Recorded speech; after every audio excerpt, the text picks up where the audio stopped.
You're listening to Women's Media Center Live with Robin Morgan.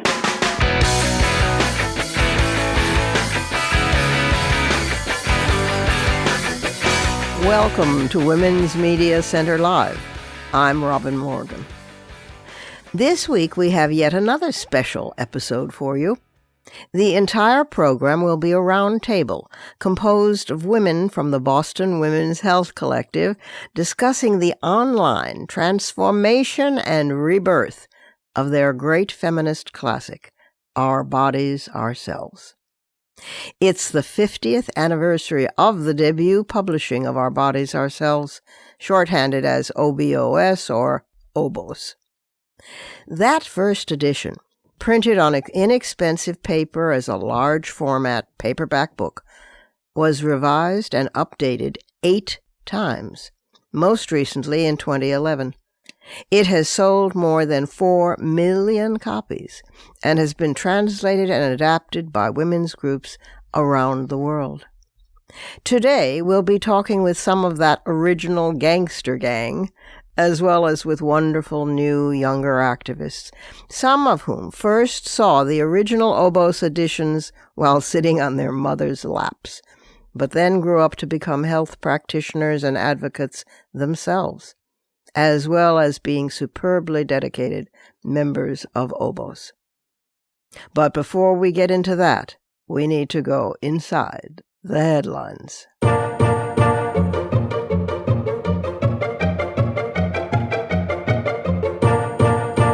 Our Bodies, Ourselves. How I remember hungrily devouring the trustable knowledge in those pages of the original edition. After all, carefully fostered ignorance about our own bodies was appalling. We knew that much. Even our own gynecologists gave evasive answers back then, either because they themselves didn't know the real answers, or because they weren't being taught in medical schools, or because, well, they were just embarrassed by the subject. Remember, abortion was illegal, as was same-sex love. CRISPR didn't yet exist, and genetic science was in its infancy. The pudenda, the vulva, the vagina, the os, all these terms were as mysterious and unfamiliar to us as the Valles Marineris on Mars. So whether it was finding out about menstrual extraction kits, or how to be a feminist mother to a boy, or where is the clitoris anyway, or midwives, really? Or multiple orgasms, really? We knew OBOS had answers that would be sane, sensible, pro-woman, approachable, trustable, and in plain, non-medicalese language we could actually understand. How and when and why would a girl actually get her period, or not? How and when and why a woman would begin her menopause? What was perimenopause anyway? What was HPV? What about oral sex? Was it acceptable? Anal sex? A same-sex lover? Some of us may have been tough, radical women sporting our combat boots and facing water cannons, but we were utter neophytes regarding our own flesh. For example, letters like, "I was raped at a demonstration, so dear OBOS, now what do I do?" would pour into the Boston Women's Health Collective. A door had been cracked open, and knowledge leaked and then gushed forth like fresh, pure water to people parched by thirst. We hadn't thought at all about violence against women, battery and rape, as health issues until Our Bodies, Ourselves came out. We hadn't considered pornography as an easily accessible tool for educating boys and men about violence in sex until OBOS. Group sex, open marriage, liberating or oppressive, lesbian parenting, chlamydia, too tight underwear, roofies, and more. Different diseases and their differing effects on women. Are fantasies okay? What about infertility? Surrogacy? Oh my God, the questions we had were touching and endless, and Obos was always there for us. For decades, Our Bodies Ourselves staff, founders, and board members engaged in multiple programs, coalitions, and campaigns to improve the lives and health of women, especially in terms of reproduction and sexuality. In 2018, Obos transitioned to a volunteer-led organization and focused its core work on two primary areas: advocating for women's health, sexual rights, and social justice, and providing support to their global partners. Today, we're going to be discussing those primary areas and their crucial importance to women's health, as well as the need all over the world for Obos, plus the need, greater than ever, for it here in the United States, its home. The Obos website is a collaboration between 1. Our Bodies Ourselves Today, an initiative of the Center for Women's Health and Human Rights at Suffolk University, and 2. the nonprofit organization Our Bodies Ourselves.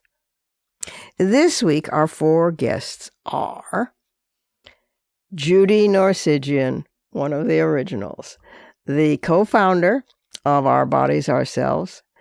She served as executive director of the organization from 2001 to 2015, and she is currently the chair of the Obos Board of Directors. An internationally renowned speaker and author on a range of women's health concerns, her focus includes women and healthcare reform, abortion and contraception, childbirth, especially the role of midwifery, genetics and reproductive technologies, and drug and device safety. She's appeared on numerous television and radio programs nationally and has been an author and editor for each of the 9 editions of Our Bodies Ourselves, the organization's landmark book. The last print edition, published by Simon & Schuster in 2011, received critical acclaim, including being named one of the best consumer health books of that year by Library Journal. Personal recognitions include an honorary doctorate from Boston University and many other numerous honors. That's Judy Norsigian. Then there's Amy Agigian. Amy Agigian is a PhD, the associate professor in the Department of Sociology and Criminal Justice at Suffolk University in Boston, where she's the founding director of the Center for Women's Health and Human Rights. She's the author of Baby Steps: How Lesbian Alternative Insemination is Changing the World, as well as articles, reviews, etc. Trained in the sociology of women, gender, sexuality, and health, both at the University of California at Santa Cruz and at Brandeis, her teaching and professional presentations address issues including commercial and technological procreation, feminist approaches to infertility, and related human rights methodologies, and the politics of women's health. She is the executive director of Our Body Ourselves Today. That's Amy Agigian.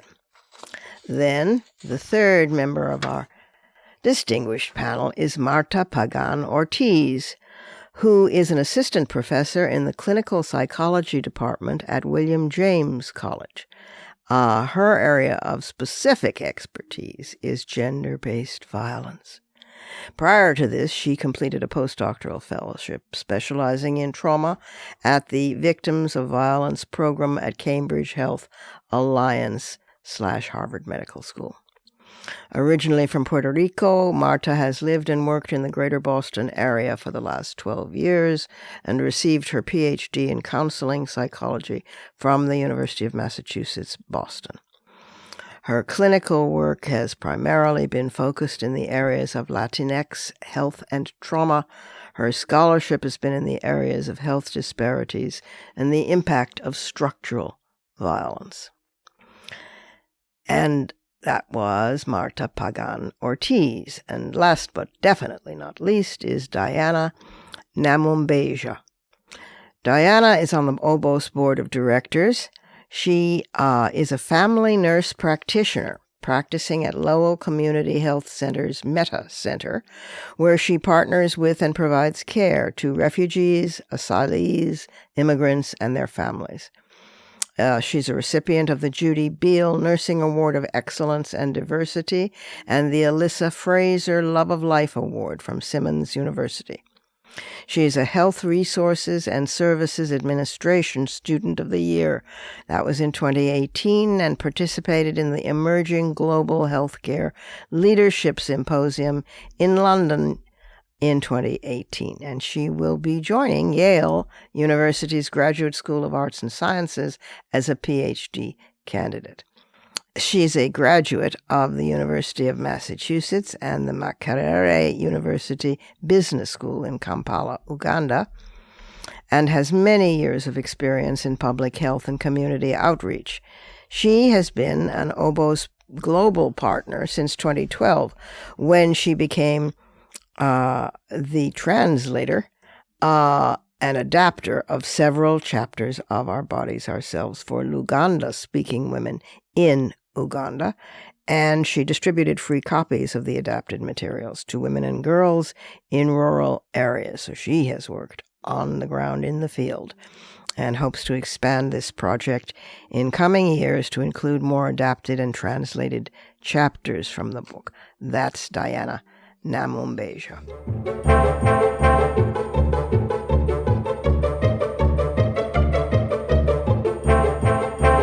It's time for our first break, but we will be back in just a moment with the uncut conversation with Judy Norsigian, Amy Agigian, Marta Pagán-Ortiz, and Diana Namumbejja. So don't go away.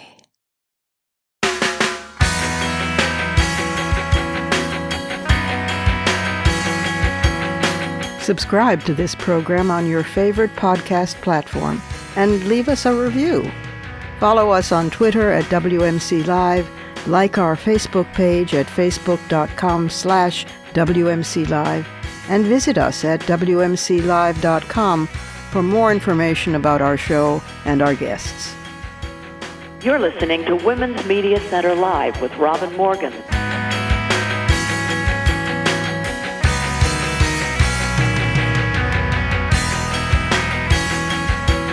And we're back with our very special panel from Our Bodies, Ourselves, Judy Norsigian, the co-founder, the chair of the board of directors, and Amy Agigian on the Staff and Leadership Council and the executive director of Our Bodies, Ourselves today, Marta Pagán-Ortiz, an expert on gender-based violence, and Diana Namumbejja, a family nurse practitioner with great experience in the field and a translator of Our Bodies, Ourselves. Welcome to Women's Media Center Live, Our Bodies, Ourselves. You four wonderful women, welcome. This is Amy. Thanks so much for having us. Judy, a pleasure to join you. So happy to be here.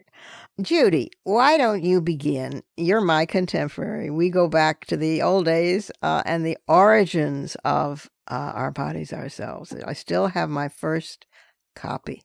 Why don't you talk about Our Bodies, Ourselves today, since you've seen the entire evolution and how it's gotten from there to here? Sure. And thank you, Robin, for your decades of amazing work advancing our still very crucial feminist agenda. We've got a long way yet to go, as you well know. So yes, Our Bodies Ourselves had our origins at a 1969 Women's Liberation Conference held at Emmanuel College in Boston. Mm-hmm. And I won't go through the many years of important history here. Some of it is at our website, ourbodiesourselves.org.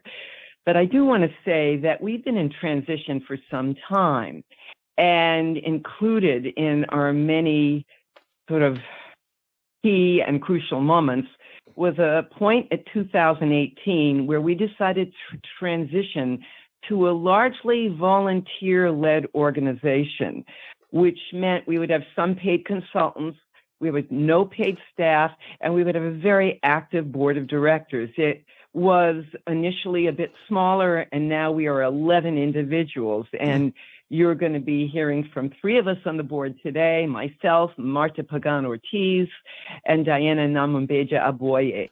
The 3 of us are amongst those 11 board members, and of course you'll hear from Amy Agigian, who is the director of the new and wonderful project, Our Bodies Ourselves Today, which is housed at Suffolk University.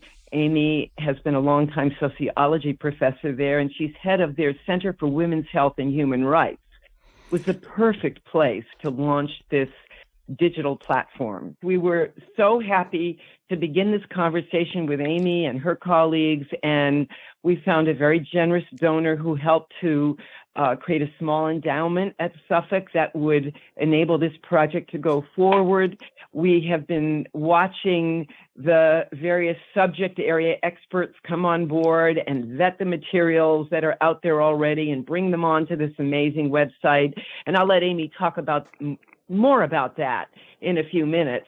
But what Our Bodies Ourselves, the organization, continued to do, even after we created this memorandum of understanding and launched the project, and now it is being run by the folks at Suffolk, the board at Our Bodies Ourselves, the organization, has continued to do certain level of advocacy work, particularly in spaces where other groups aren't as active as we would like them to be. And we can talk about that advocacy work in a few minutes.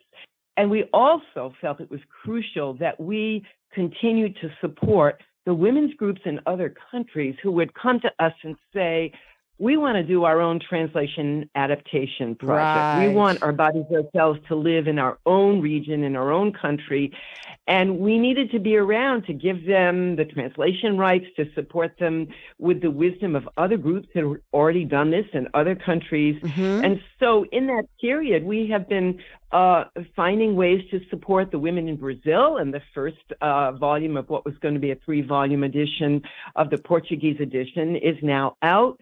Diana will speak about her work translating Our Bodies Ourselves into Luganda, and she has gone ahead and done a second reprinting of the book. It's reaching lots of village women in Uganda. Congratulations. And the women in Morocco are doing a French and Arabic versions, and there are other stories to tell as well. But this important technical assistance, moral support, whatever you call it, that we've given to these women's groups in other countries has been another reason that we stayed on as a volunteer-led, not-for-profit. And we're very excited about this work continuing. We're very excited about Our Bodies Ourselves Today, which has launched successfully at Suffolk University. And we're looking forward to many years of productivity ahead. Wow. Well, of course, I remember that Our Bodies Ourselves was the go-to place to find your clitoris, frankly. I mean, we didn't know, we didn't know anything. Medicine itself was, of course, 50 years younger. Many major progressive advances had not been made. But women were particularly in the dark, literally and figuratively, about our own bodies. And here was this Bible. So, Amy Agigian, you are Staff and Leadership Council, and you are the executive director of Our Bodies Ourselves Today. So first, congratulations, my dear. Thank you. And secondly, oh my God, do you ever have your work cut out for you? Take it away with plans for the future and your emphasis in particular. Go on. Well, thank you so much for inviting us to talk to you today. It's, taking on this initiative has been and continues to just be such an honor and such an incredible opportunity. If you had told me when I was 9 years old and reading my mom's copy of Our Bodies Ourselves and learning things, ahead of my time, that I was going to be in this position, I would definitely not have believed you. So, we are just thrilled to be able to continue this work. which, as you mentioned, is as important as ever with the overturning of abortion rights. Well, it isn't in the United only States. It isn't only that, Amy. I mean, it's everything. It's the way in which Trump lifted a rock and everything crawled out from underneath it. It's Right. so it's racism and sexism and everything. But the area of health, whether it's public health, which has taken a beating, whether it's abortion rights, whether it's very certainly, if they have their way, will be contraceptive rights. I mean, it just goes on. It's a real, never has Our Bodies Ourselves been more needed than right now. And that it has moved into the 21st century with this website is a cause for great celebration. Go on. Well, thank you. So, yeah, agreed, not only abortion rights, and, they're absolutely coming after our contraception, but also, comprehensive sex education is, absent from large parts of the country. Book bannings, Don't Say Gay, the attacks on trans people, there are all kinds of, we could go on and on about all the reasons that this is so needed right now. One thing that I want to mention that's different from when Our Bodies Ourselves Today was just starting out is that at that time, as you said, there was such a lack of information about sexuality, about reproduction, about our bodies, etc. Now in some ways, it seems like we have the opposite problem. We have so much information, but the issue is that most of it is not good, right? It's not reliable. It's put forward by people who are trying to sell you something, whether it's a pharmaceutical company or, a product or something like that. And we are really committed at Our Bodies Ourselves Today to being 100, like Our Bodies Ourselves has always been, to being 100% in the public interest. Yeah. We really hope that more and more people of different generations will find, will come to trust us, will come to know us, and will make use of, we're powered by a team of over 100 content experts. And I think that's one other thing I'll say before I'll pause for breath, which is that we are from the very beginning, Our Bodies Ourselves Today has been super committed to reflecting our users and to diversity among our experts. So every single panel that we have, every expert panel, our leadership council, our staff, none of them is white majority. Wonderful. And all of them, thank you. All of them have a variety of kinds of diversity, not only kind of racial, ethnic, but also age, sexuality, ableism, everything. Ability, all different kinds of diversity, because that's how we make sure that the content that we curate is actually relevant to the communities, to people and communities who are making use of it. Right. So that's another piece in terms of emphasis. Well, I can't tell you the times that I've said down over the many decades, well, what does Obos say about it?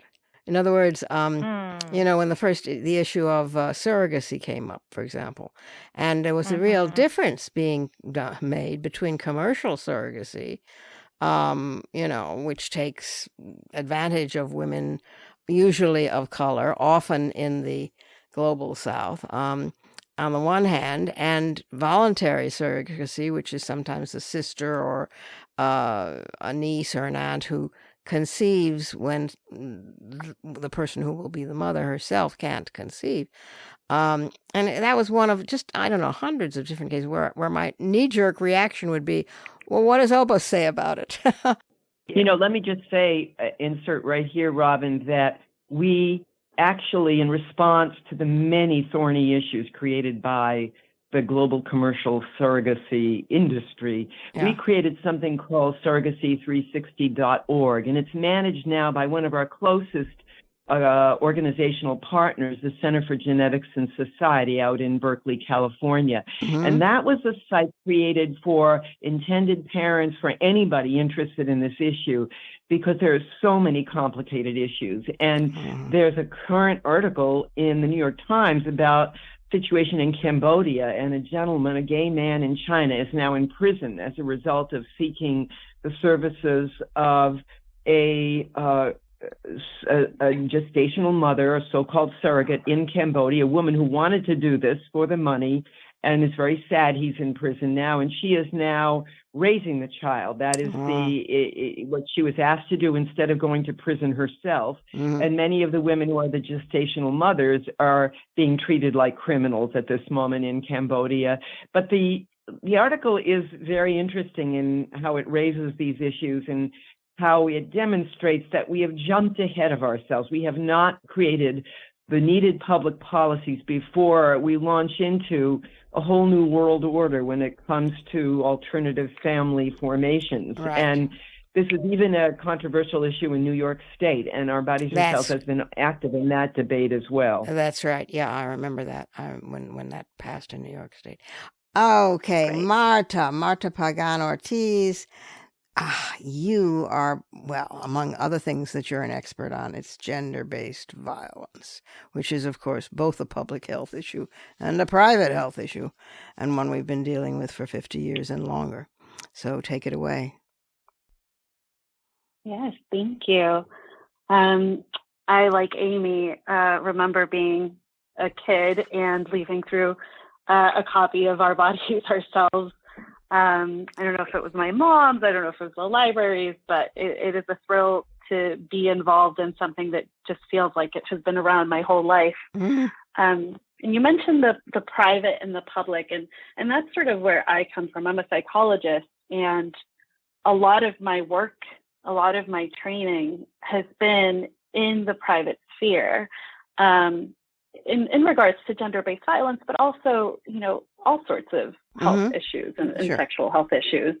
And that's what we're very good at in terms of clinical psychology. We're very good at the private work.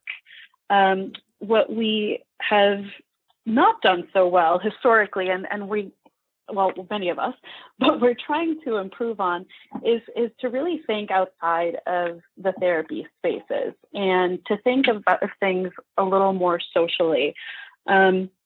Because frankly, our work is really limited. We see one person 1 hour a week in a typical frame. Right. And some good can come of that. A lot of good can come of that.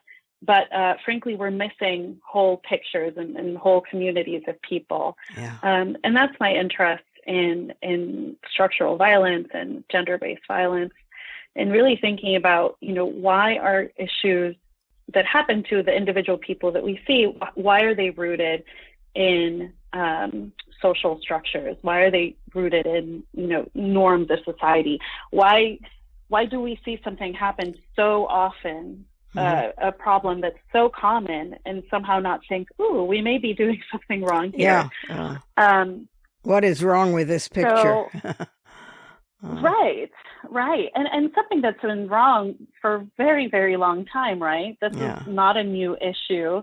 More and more we learn about, not just violence against women, but also how violence impacts people in these intersectional ways, in terms of, minoritized identities, gender expansive folks, how your race, your language, your culture all come together in ways that make you more vulnerable. Yeah.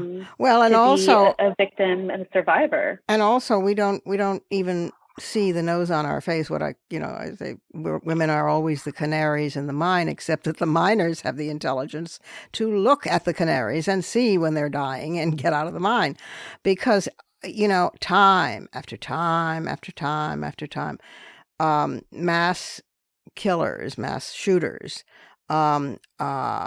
started out brutalizing the women in their life. It's just a huge list. It's almost inevitable. It is literally like 99 and 44, 100% that when you have a mass slayer, as we recently have had in the United States. We're now getting so we have one a day a shooting. But when you have that, if you look carefully in the past, you find abuse of women. And, to the point that there are some organizations that are now trying to address that. But the media, my colleagues in the media, sometimes just don't make the connections. They don't connect the dots. Right.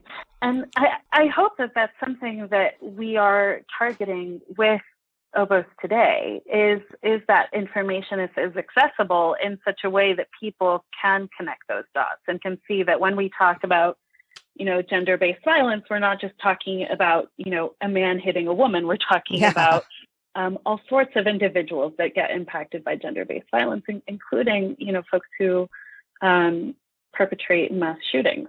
And because information, there's unfortunate this lag between, scientific information and how that gets disseminated, right? You conduct a study and it takes you 6-7 years to publish it, right? If you're lucky. And then by the time you publish it, we have this whole new host of information or issues that have come up. And I'm happy that Obos today can, it works in that gap.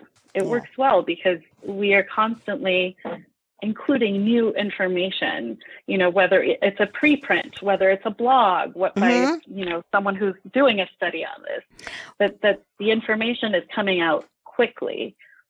And you're doing it in plain spoken languages. You're not doing it in medicalese, or if you are, that's available elsewhere. But you are literally translating into the way that real people talk and understand. And that itself is so invaluable, because otherwise, as a woman, I can tell you this, you come away feeling dumb. You think, well, I don't know what that means. Right. So you're feeling less confident of your own medical expertise, let's put it that way, than you were before you started, So I appreciate that just hugely, hugely. Well, Diana,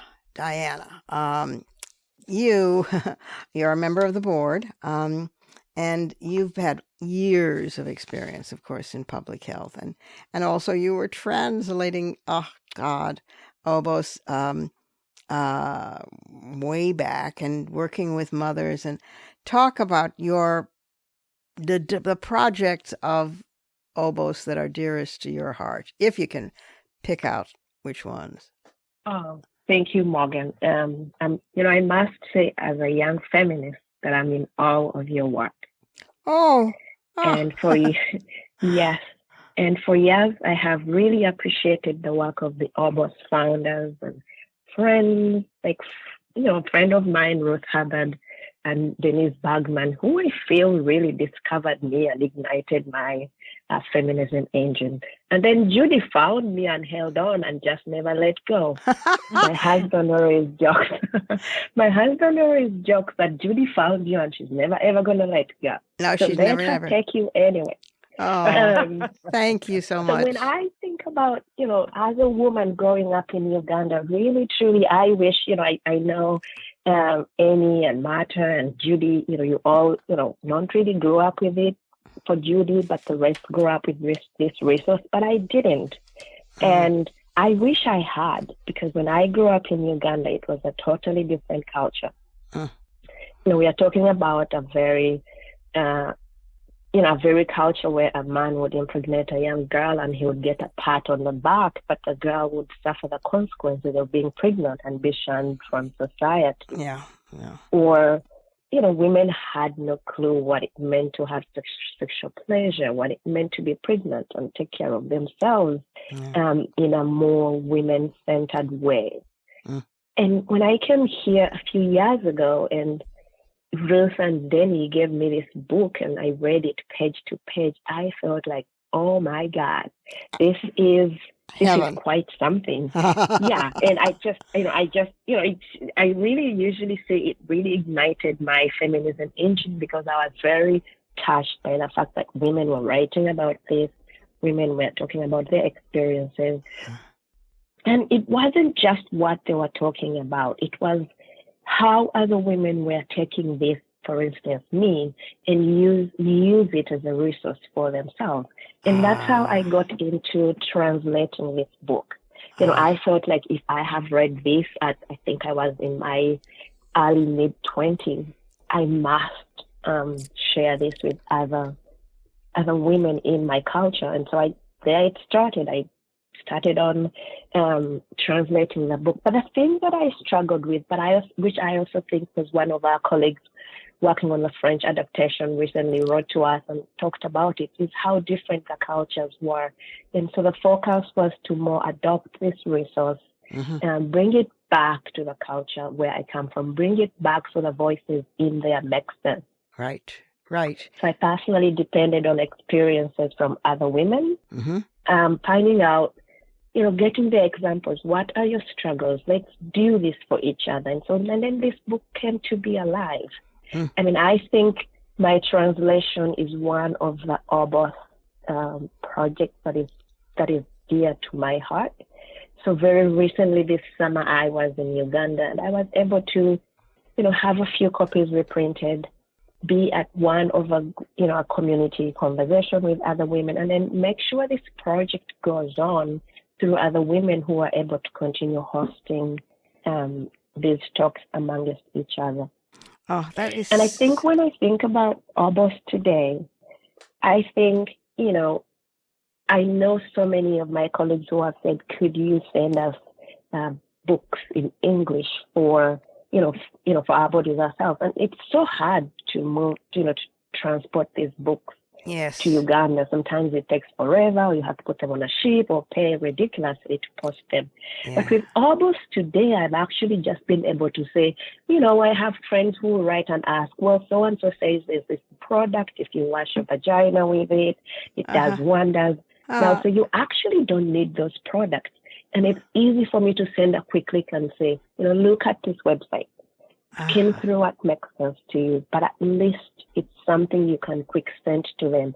And with globalization and access to the internet, at least the central part of the country where people have access to the internet, either through cell phone or computer, they're able to read this resource. And I think it's been life-changing so far for the last few weeks, at least in my advocacy and feminism work, to just be able to send a link and say, look at this story, look at this information here and tell me what you think, and we could talk about it that way. The more that you can do that and make it the property owned and acknowledged, and so that there are stakeholders in every country, the more naturally the better it is.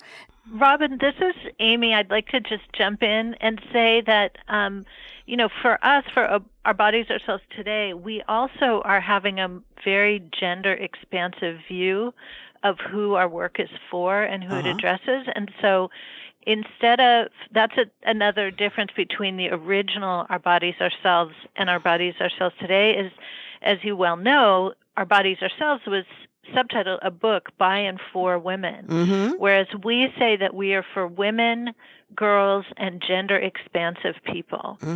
So that includes, everybody who's non-binary, people who are trans, people who have, any range of gender identities, two-spirit, whatever they are. We really want people to feel welcome and like, yes, this is a place for you where you belong, and we want you here.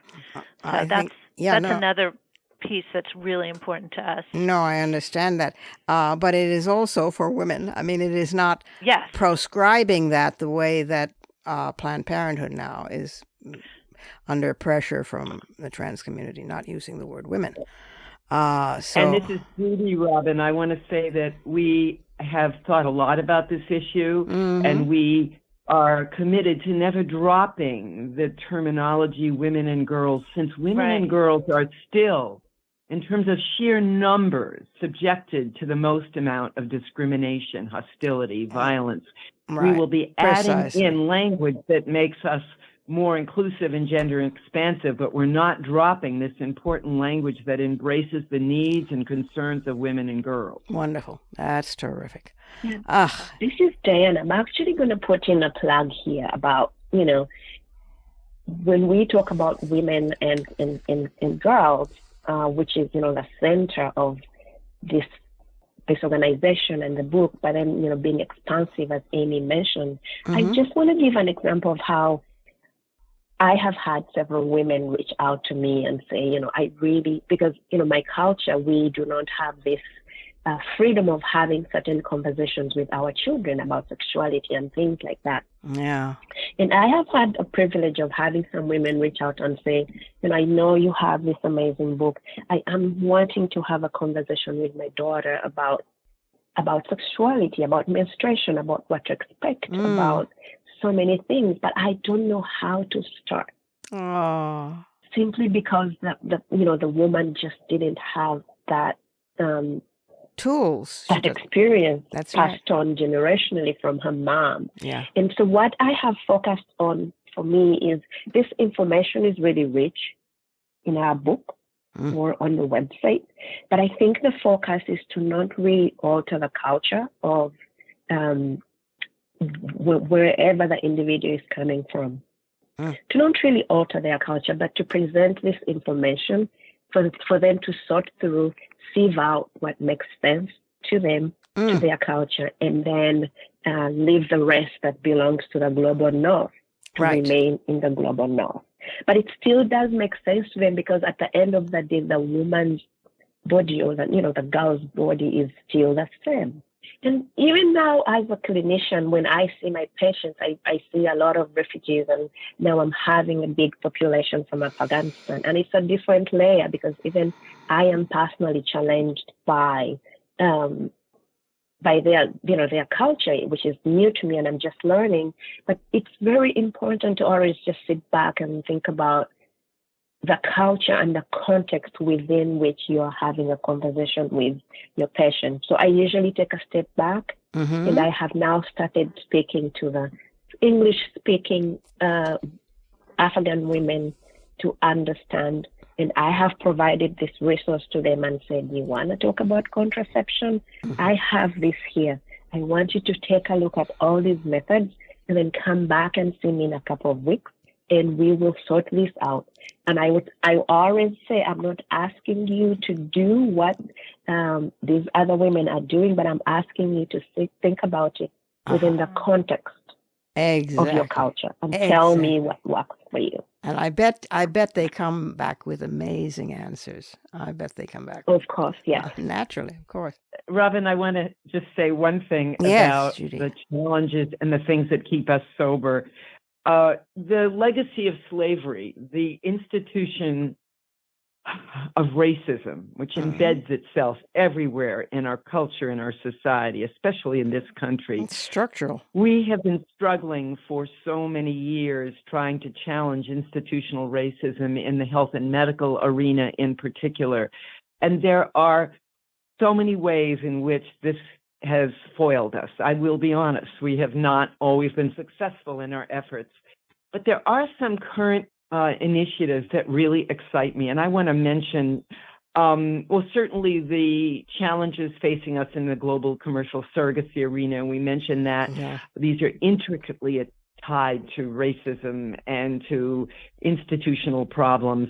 But the one place where I see such beautiful rays of hope and in emerging alternatives, in the field of maternity care, when we think about how most hospitals have addressed the institutional racial disparities that have been documented, especially over the last decade, what we have found is that we have an extraordinary alternative that addresses so many of the persistent problems in these hospitals and larger institutions.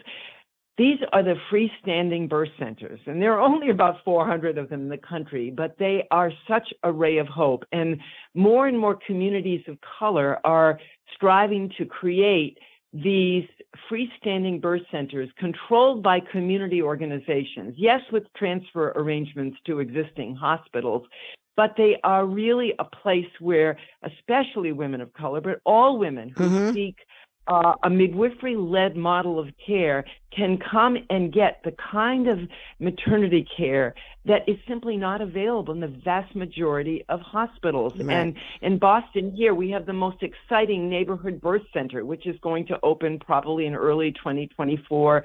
We have exciting efforts to keep open the freestanding birth centers that currently exist. And yes, we still have institutions trying to shut them down. And we have examples of communities trying to open new freestanding birth centers across the country. Right. And I just want to mention one thing about this, which I find a great irony.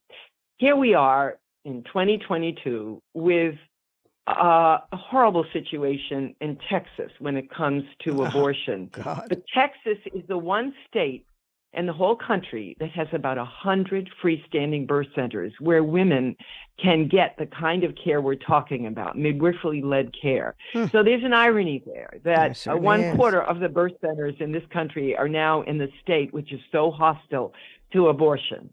And we've got to make it so that in all the states like Massachusetts, where we have just one functioning freestanding birth center at the moment, we will see this model of care, which is addressing so many of the racial disparities that have been really confounding us for so long. No question, Judy. I mean, I think that the answer to the irony in Texas is that as long as you're having a child, they have no problem with it, even onto birth centers, which are this radical, wild-eyed, feminist, crazy notion.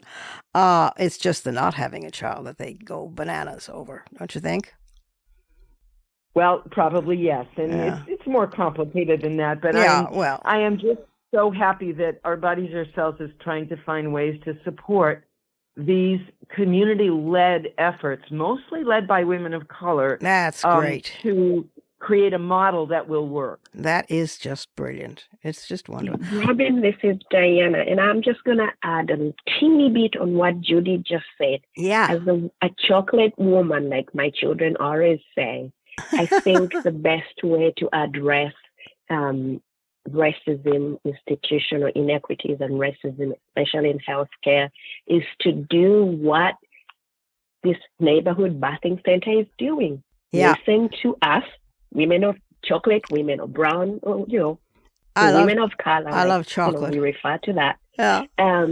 Listen to us, understand what do we need exactly to get this access that we want to get the outcomes that are best for our health and for our children, to reduce the maternal mortality and, everything that comes with racism in healthcare. Oh, it's huge. And I think we just have to take a step back and listen to these women.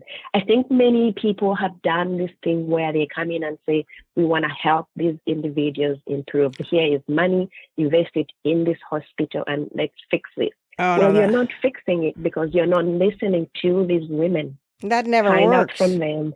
Right. Yes. What do they need? What do they want? Yeah. I'm so big on culture, and you're hearing me say this a zillion times, because I think one size doesn't fit all. No, of course. No, well, good. That would be boring now, wouldn't it? So I am deeply grateful to Diana and Marta and Amy and Judy, my old pal, for Obos all over again. And go, listeners, go to the website, ourbodiesourselves.org, and you will learn all sorts of personal stories and ways of addressing them and information that is invaluable and real, factual and actual and true. Thank you from my heart. I'm deeply grateful to all of you. Thank you, Robin. Thank you, Robin, for having us.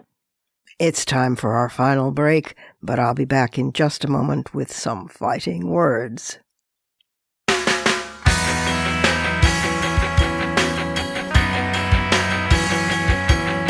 The Women's Media Center, founded in 2005 by Jane Fonda, Gloria Steinem, and myself, is a progressive, nonpartisan, nonprofit organization working to make women visible and powerful in media. You can learn more about the WMC at womensmediacenter.com. You're listening to Women's Media Center Live with Robin Morgan.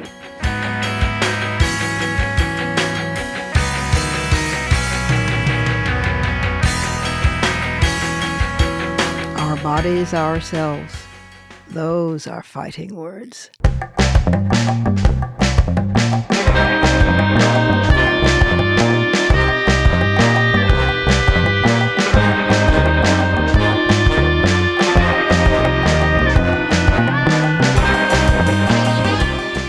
Hosting these four guests from the newly transformed and digitalized and updated Our Bodies, Ourselves got me thinking about health and the court's decision on Roe, and I can't resist sharing with you a piece I saved from a month or two ago from the New York Times by Jody Cantor and Joe Becker. It's about how a former anti-abortion leader is now alleging another Supreme Court breach, in addition to the recently leaked draft opinion by Justice Alito about the Dobbs decision, the overturning of Roe v. Wade.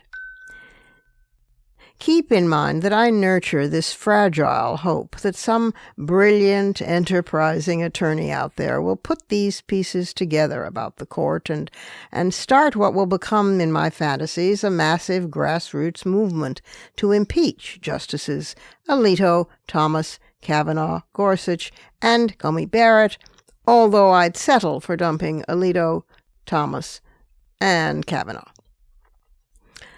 Anyway, in a letter to Chief Justice John Roberts, to which to date there's been no response, and in interviews with the New York Times, the Reverend Rob Schenck, that's Schenck, said that he had been told the outcome of a case in 2014, weeks before it was announced. He had used that information to prepare a public relations push, and he said that at the last minute he tipped off the president of Hobby Lobby, the craft store chain owned by Christian evangelicals who were the winning party in the case sitting before the court.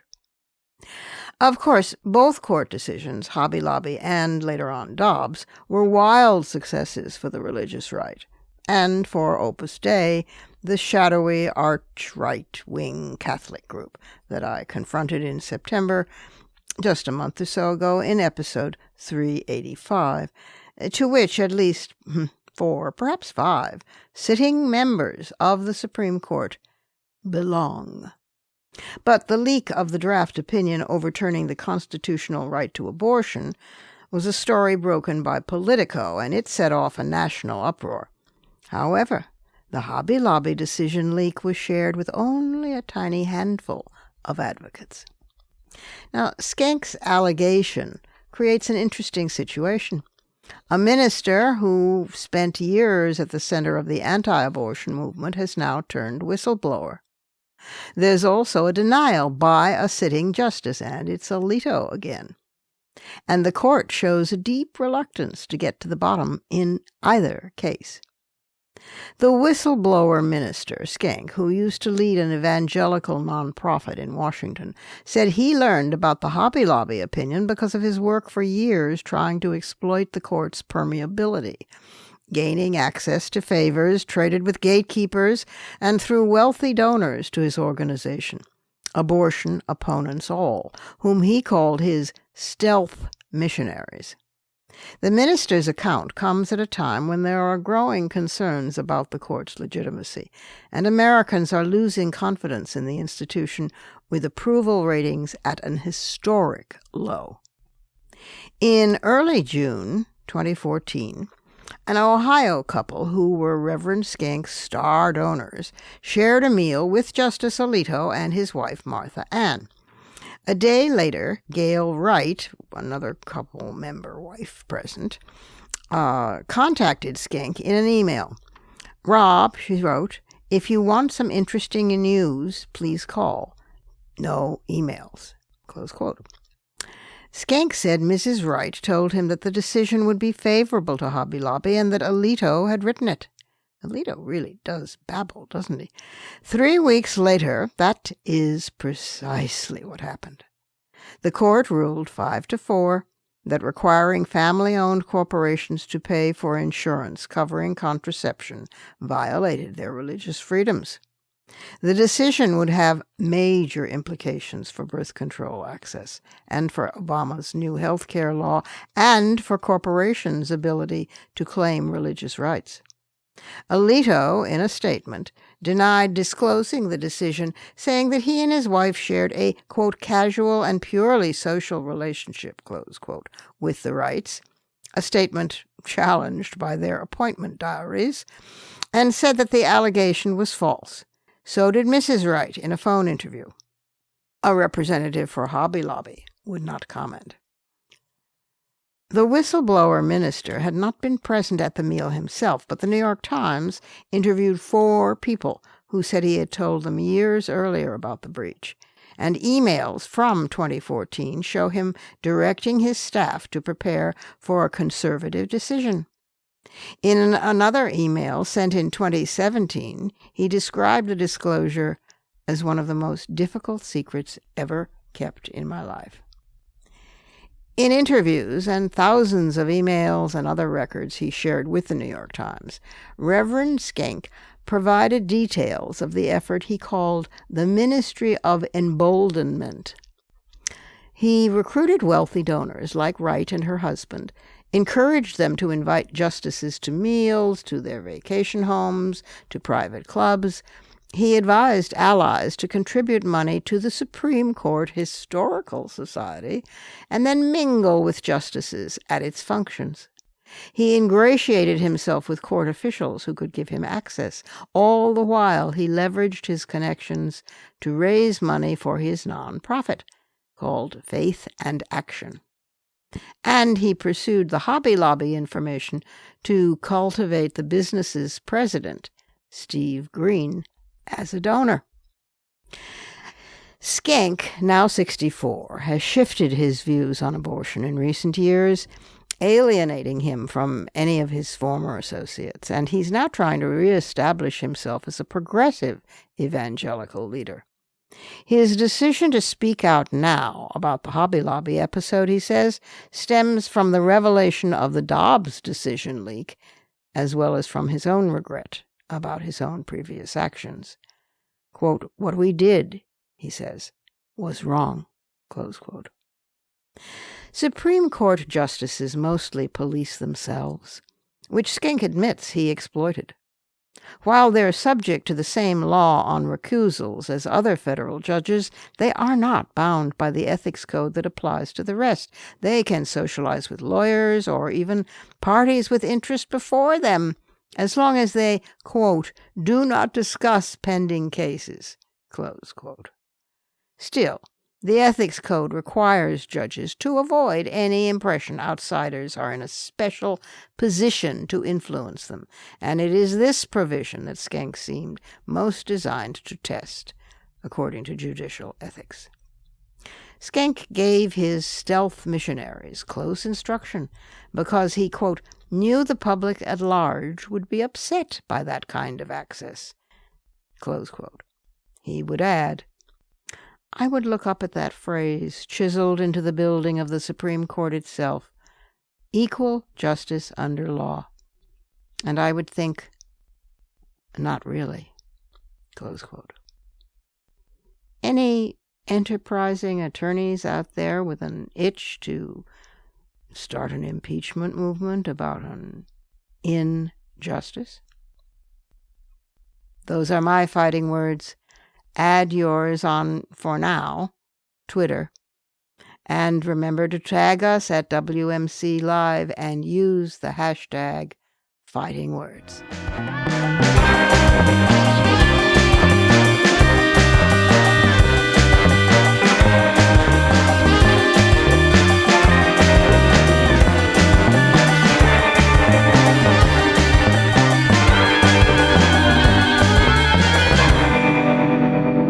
And that's our show for this week. You can follow me on Twitter, Facebook, and now Instagram at @TheRobinMorgan, and you can check out my blog at robinmorgan.net, and find my latest book of poems, Dark Matter, and my brand new novel, Parallax, wherever books are sold. Opinions expressed on this program do not necessarily represent the Women's Media Center. Here's the family for Women's Media Center Live. Executive producer as well as founding and sustaining sponsor, Regina K. Scully. WMC president and co-executive producer of this program, Julie Burton. I'm Robin Morgan, your producer and host. Thank you for being with us. Join us again next time on Women's Media Center Live.